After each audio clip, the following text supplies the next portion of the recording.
Late Night Health continues. I'm Mark Alyn, along with the insane Daryl Wayne. Our next guest has written a book. It just came out, Truth Lies in Alzheimer's Disease, Its Secret Faces. Let me give you a couple of statistics. By the year, every 66 seconds, a new patient is diagnosed with Alzheimer's. And by the year 2050, that number will go down to 33 seconds. Our guest, as I said, is Lisa Skinner, and we go to Napa Valley to talk to her. Hi, Lisa. How are you? Oh, hi, Mark. I'm doing well. How are you? Terrific. I've said this many times on the show, and that is, I want to wake up knowing I'm Mark. Do I have a good chance of that, or should I be really afraid of Alzheimer's and other forms of dementia? It can strike anybody, but there are risk factors that will increase a person's chances of developing it later on in life. So depending on how many risk factors are stacked up against you will determine ultimately what risk level you're really at. But again, even if you're a really high risk, and I am very high risk, I've had eight family members of my own suffer from one of the brain diseases that causes dementia. 5 of those have been blood relatives. 3 were through marriage. But so I'm obviously worried that due to my family history, I could end up with it, but it doesn't necessarily mean I will. You have to kind of weigh the risk factors that stack up against you. And then there are certain risk factors that are what we call modifiable or manageable, and there's some that are not. So the number one risk factor that all of us have going against us is age. This is a disease. Dementia is something that shows up typically after the age of 65. And for every 5 years after the age of 65, your risk of developing it increases. But then there's the modifiable risk factors. The second highest risk factors for people developing Alzheimer's disease is cardiovascular disease. But cardiovascular disease can be managed with medication and exercise and diet. So if you have high blood pressure or hypertension or a different type of cardiovascular disease and it's being managed, then that will then negate that as being a really high risk factor for you. So, Lisa, I'm thinking of a movie, and I'm going to ask Daryl the name of it. I think it was Blade Runner with Harrison Ford, and they killed everybody who was 30 over the age of 30. Maybe we should do that, and to prevent Alzheimer's. I mean, it sounds a little drastic. Am I right with the name of the movie, Daryl? Well, Harrison Ford was in Blade Runner. The premise of the film, I'm not exactly sure. I don't think I saw it. Okay. Well, there was one that, anybody over 30 was killed or recycled, as they said. That could have been Soylent Green, the recycling thing, yeah. Got it. I'm just, I'm concerned, Lisa. Is there something that we can do to offset all of those risk factors that you were mentioning? I think that it could start with a lot of us changing our lifestyles and adopting more of a Mediterranean type diet. So eat less red meat, eat lean meats, mostly fish, chicken. Exercise is extremely important. So your simple carbohydrates, limit those, because that type of diet, there are studies that show increase your risk factors, and exercise will decrease your risk factors, and staying very active, challenging your brain, learning a musical instrument or a foreign language, or take a course on something. So that's a place to start. And then manage your high-risk factors. Diabetes is another very high-risk factor, but that's manageable. That can be treated with medication, but again, you have to change your diet and your exercise commitment and all those other things that most of us hate to do. And it is very promising for people who do make that commitment. It can lower their risk of developing Alzheimer's. But that's going to eliminate early onset Alzheimer's disease, which is genetic. But again, if you carry the gene that causes early onset Alzheimer's, that still doesn't necessarily mean you will develop it. But that particular variety of Alzheimer's disease shows up in people as early as 30. Yes. I have a friend who's at the age of 59 had to take a medical disability because his short-term memory was that of a gnat. And I'm being a little facetious here, but he doesn't remember things from one day to the next. It's very sad, and he is young. And physically, he's active. He eats well. It happened. Everybody at one point or another forgets a word. Young people do it. Older people do it. But as we get older, we tend to forget words. You'll be saying a sentence, you'll be interviewing, Lisa Skinner about her book, Truth, Lies, and Alzheimer's, Its Secret Faces, and you forget a word. Is this something to be worried about, or is it just happens that sometimes the database in your brain doesn't get accessed? It can be something to worry about, but on the other hand, it could be part of the normal aging process, and it's very common. It happens to me all the time. It happens to a lot of people. And I've had so many people approach me and say, oh, I'm starting to forget the names of things, or I'll be talking to somebody and I just can't think of the word I want to say, and I'm afraid I'm developing dementia. Not necessarily, because it is part of the normal aging process, and it happens to most of us. The thing that's really difficult with brain diseases that cause dementia is we can live with the symptoms for years before it becomes so obvious that there is something more serious going on.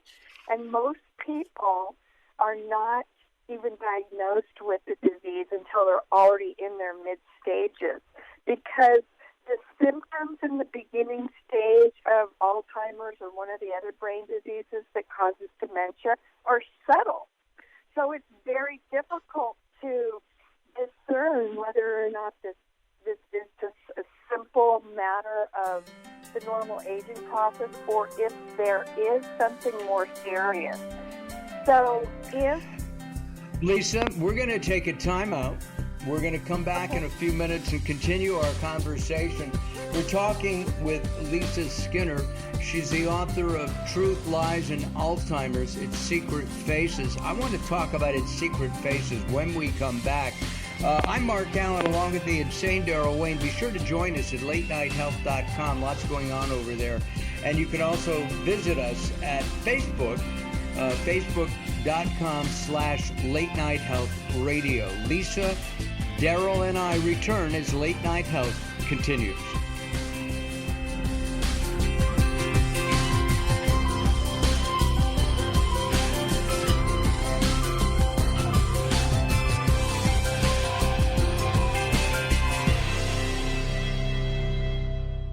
Recently, I met Jacqueline from Bright here in Los Angeles. She gave me a hearing exam and then showed me how to hear again with the new Signia Pure Series hearing aids, and she can give you your life back too.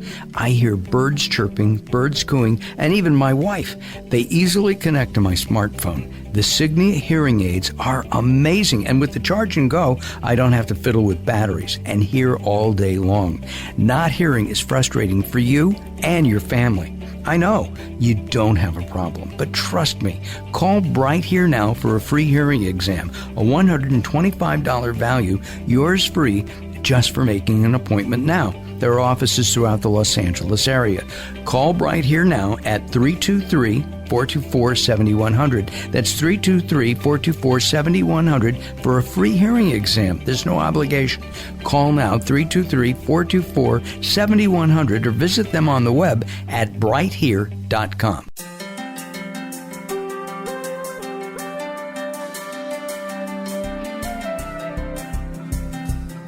Late Night Health is proud of our partnership with the EBC, the Evolutionary Business Council. Check them out at ebcouncil.com. You're listening to Late Night Health with Mark Alyn. The show continues in a moment.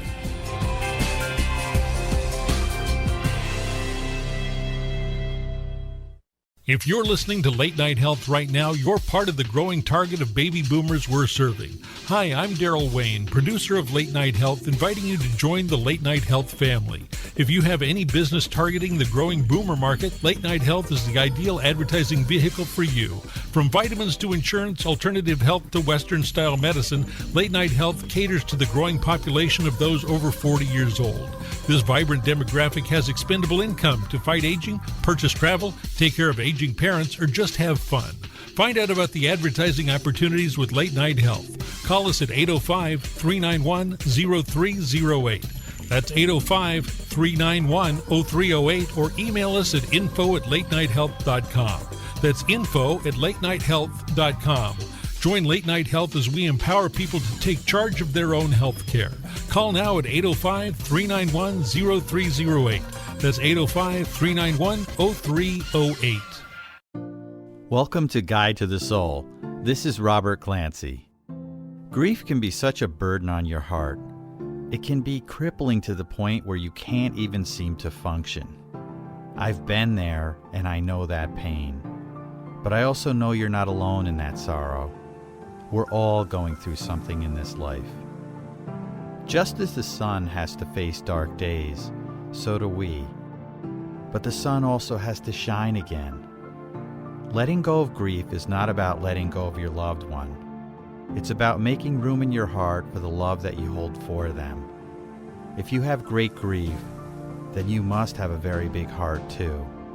It's time to fill your heart with that love and share it with everyone. For more inspiration from Robert Clancy, visit guidetothesoul.com or go to the Moments with Robert page on latenighthealth.com. Sometimes it's not what you say, it's how you say it. Words are a critical aspect of success. How you get your point across is a crucial part of what makes anything sell. So do it right and hire a writer. Whether it's articles, blog posts, technical writings, website content, product descriptions, or ghostwriting anything from a novel to a nonfiction book about your navel, contact Servet Hassan. If you want it to sell, write it right. Email Servet at servet@servethassan.com.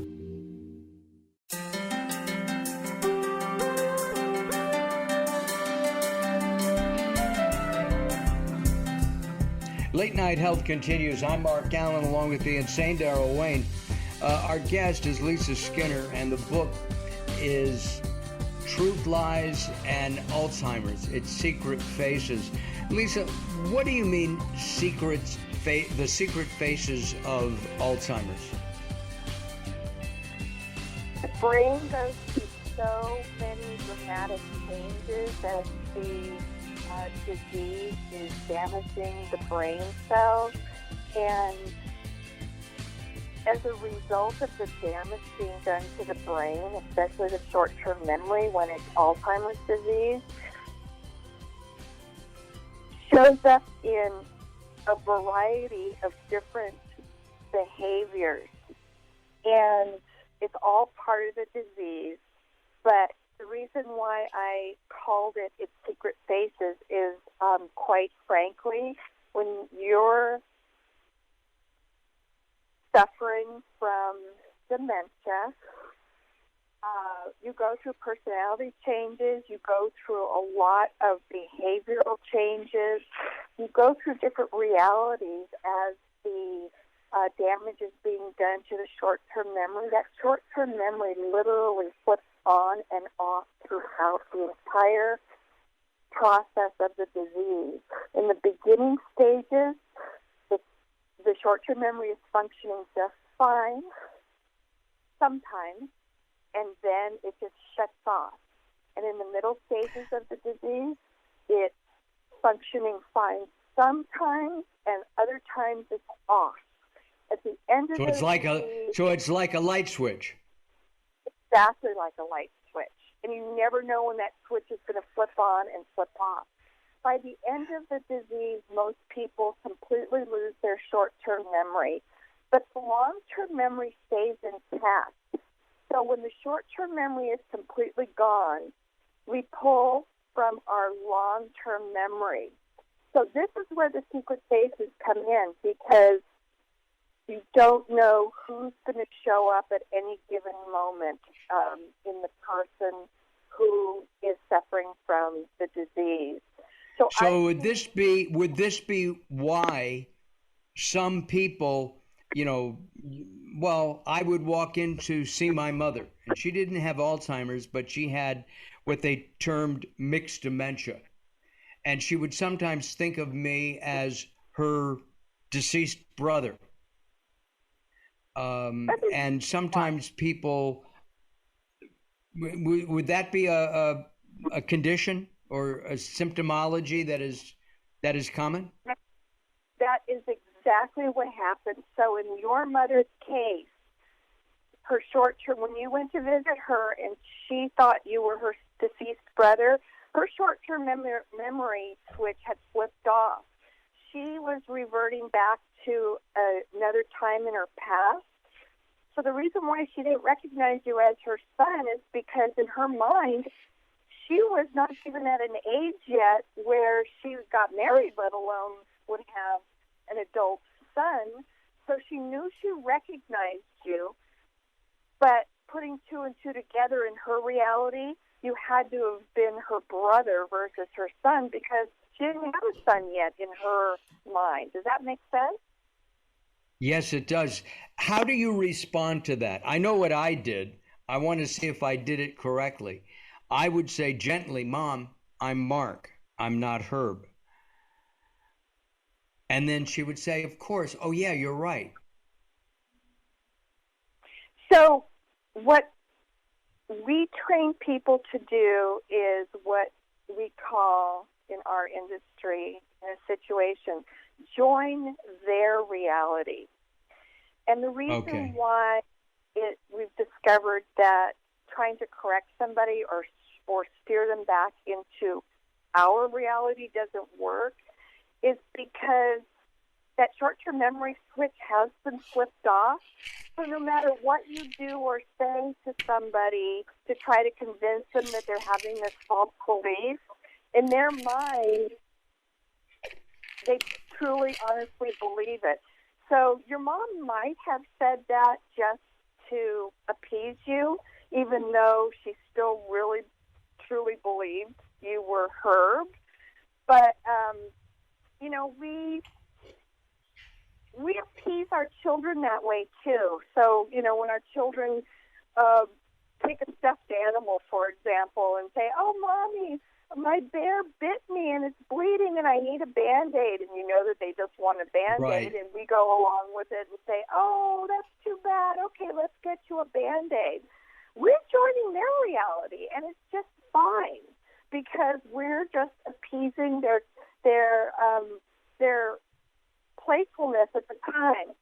It's not playfulness when you have a brain disease, but it is their reality for that given time. That short-term memory switch might flip back on, and then they'll come back into our reality, and she may have recognized you as her son, but you've got to listen to the cues of what they're saying to kind of pinpoint or determine whether or not that short-term memory switch has been flipped off, and then listen for the cues so you can figure out where they are in their lifetime, where their mind has gone back to, and then join that reality for that time being.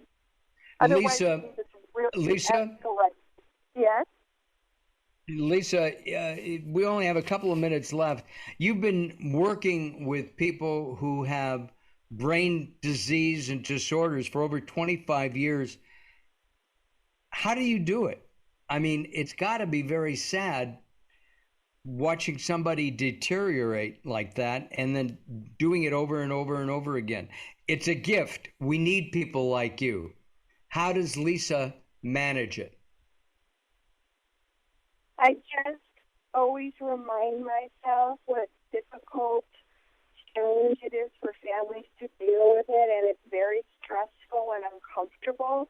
And because I have such, training and knowledge and personal experience and practical experience working with families, I feel that it's kind of my duty to show them how they can have a much better relationship with their loved one, knowing how to effectively react to these spaces, to respond to the behaviors. So that's why I do it, because I don't want people to have to struggle through this. It's a long, drawn-out disease. The average length of time is 8 to 15 years. That's a long time to struggle. Yeah. And you've been doing this for over 25 years. Are you still working with people? I know you spent time writing your book, but are you still in the trenches day to day? I backed off of the one-to-one counseling service that I did for years, but I am working on a course that I'm going to offer to people. It will be like a Zoom course over a 6-week period to help them navigate through the disease and learn the tools. And it's actually learning a new language, how to communicate with somebody with cognitive dysfunction. Lisa, thank you very much for joining us today. I really appreciate it. Lisa Skinner's been our guest. The book is just out. You can find it at Barnes & Noble and at Amazon and wherever fine books are sold. Truth, Lies, and Alzheimer's. Its Secret Faces by Lisa Skinner. Lisa, thank you again, and thank you again for listening and tuning in. Daryl, thank you for everything you do to keep me going and on time. I appreciate that. My pleasure. And we will see everybody next week. Have a good week, everybody. Have a great week. Most importantly, have a healthy week. We'll see you next time. Bye-bye for now.